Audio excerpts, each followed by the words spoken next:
धेरैले मेरो अनुहार देखे तर मेरो सङ्घर्षको इतिहास पढेनन्।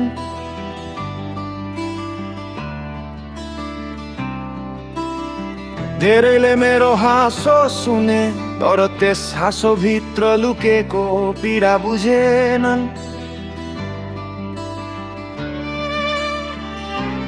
म चुप लागे किनकि हरेक उत्तर शब्दले होइन समयले दिन्छ भन्ने विश्वास थियो।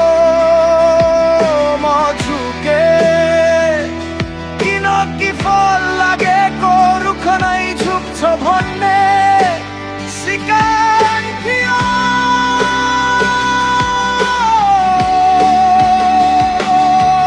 तर कहिले भाँचिन किनकि आत्मविश्वासको जरा मेरो मनको गहिराइसम्म पुगेको थियो।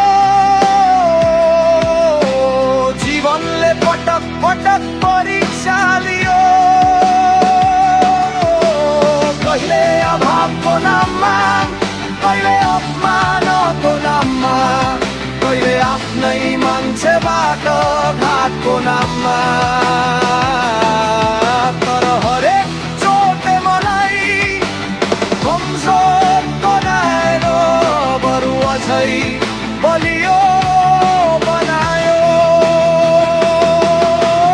मैले बुझेँ सफलता भाग्यको उपहार होइन, त्यो त पसिनाले लेखिएको इतिहास हो।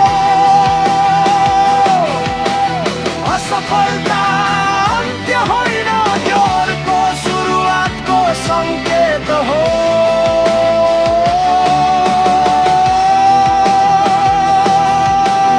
एक दिन आउनेछ जब मेरा आँसुहरू सफलताको मुस्कानमा बदलिनेछन्।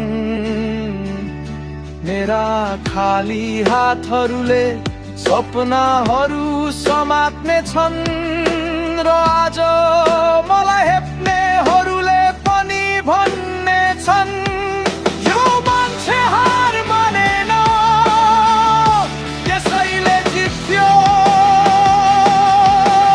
त्यस दिन म कसैसँग माथुला लिने छैन, किनकि सफलताको सबैभन्दा ठुलो प्रतिशोध आफ्नो उज्यालोले अँध्यारोलाई जित्नु हो। यसैले आज पनि म हिँडिरहेको छु, बिस्तारै भए पनि रोकिएको छैन। थाकेको छु तर हार मानेको छैन, किनकि मलाई थाहा छ गन्तव्य उनीहरूकै हुन्छ जसले बाटोको टाढासँग